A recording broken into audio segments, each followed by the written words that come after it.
What is back, dude? What is back? This is day. This is up YouTube. This is day 3. Why do I fucking look like that?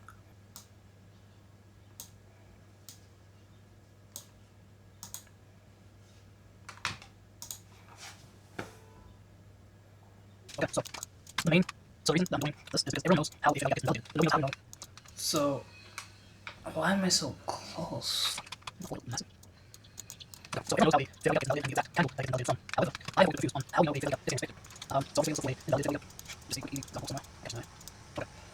We've got one here. We've got bang, fair value gap. This candle is what invalidates the value. So some samples we know the fair value gap is invalidated. However, we also know that a fair value gap is expected. Price continues to invalid in its current trend. So we have a fair value gap here. A retracement.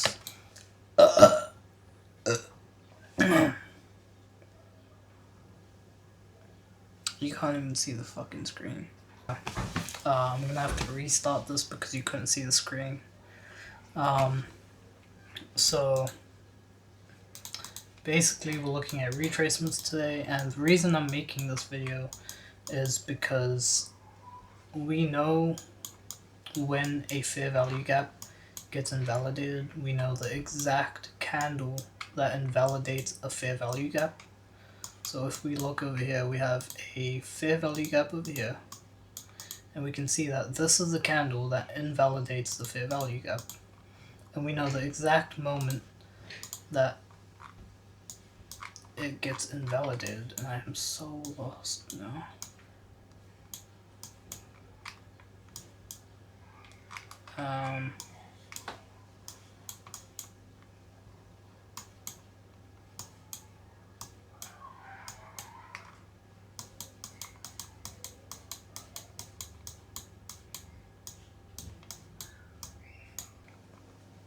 Okay, we'll look for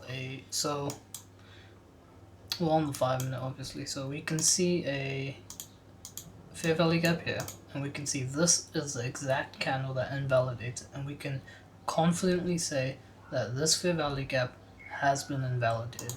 We can even go down to the 1 minute, and if we can find the fair value gap this time, there we go.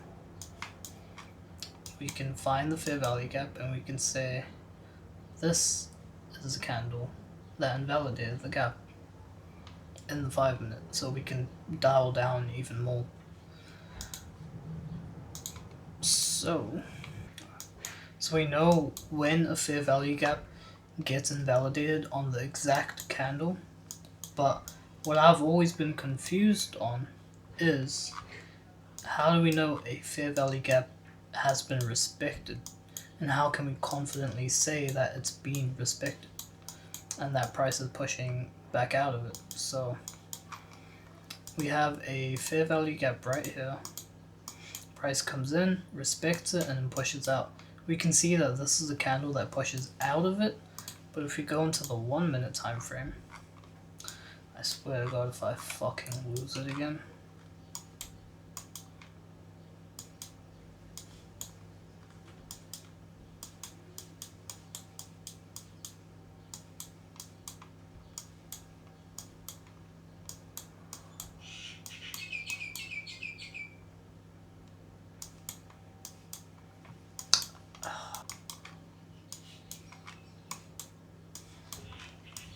Okay, so if we go down to the 1 minute, we can see a bunch of candles coming in, we can see one candle coming out.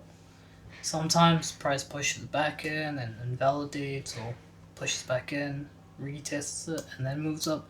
So how can we look at all these candles and analyze them to confidently say that price has respected this gap and is pushing back out? We're gonna leave that there. So how can we say a fair value gap has been respected? This is what I look for when I'm looking for a respected fair value gap. The first thing is a break of, we'll do bullet points here. The first thing we look for is a 1 minute break of structure into the fair value gap. So if we look here, price comes in, we need to identify a break of structure to the downside because we were in an uptrend that pushes into this fair value gap. And we can mark that out. We'll call that. So we look for our most recent low, which is this one. Yeah, which is this one. So we look for our most recent low and we mark that out.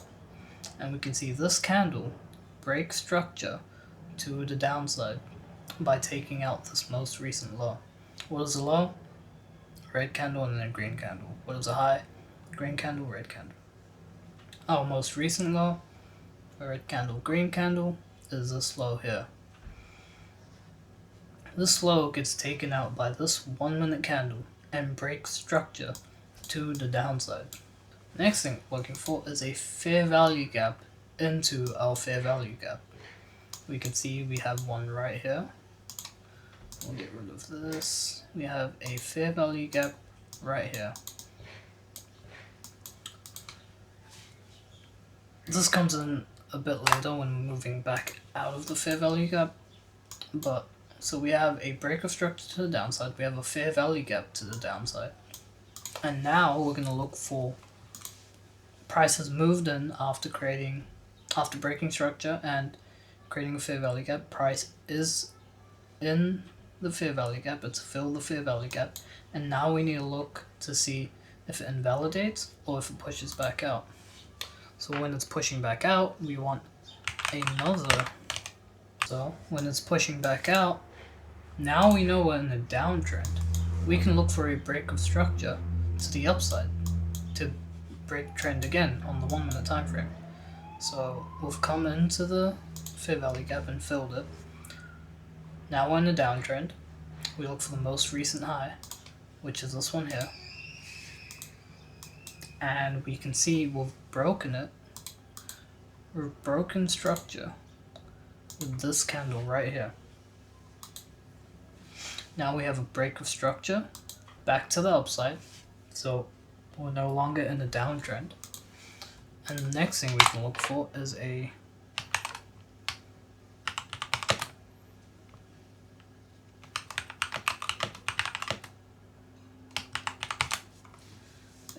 inverse fair value gap out of our 5 minute fair value gap. So all of these confluences are 1 minute confluences that are coming out of the 5 minute fair value gap that we're talking about. So we have a break of structure back to the upside, and the fair value gap that we created right here gets invalidated by the same candle that we broke structure with. Now it doesn't have to be the same candle, but in this case it is, which is good. And now that we've broken structure to the upside, as well as inversed this fair value gap, I can confidently say that we've respected this 5 minute fair value gap and we're pushing back out of it to continue our trend. And yeah, that is how I look for a retracement out of a fair value gap. The same thing can be done with equilibrium. Equilibrium is a retracement tool, works exactly the same way. We have a retracement here. Equilibrium is made from the low to the high, and we look for price to come in and hit the 50% mark and push into the discounted range to then fill it and then move back out. Same exact thing. Price comes in, creates a fair value gap, breaks structure, comes out, breaks structure back to the upside, creates fair value gaps to the upside, inverse of the fair value gap that we had coming into the equilibrium, and then price continues to move higher. That is the retracement into fair value gaps done. We know how to inverse a fair value gap. Now we know how to identify a retracement out of a respected fair value gap and an equilibrium, and that is it for the video. I will be putting a few more notes into here and putting in screenshots that sort of tie in along with these bullet points, and I'll put them in the description for you guys for you to guys. And I'll put them in the description for you guys to look at for free. That was the end of this video.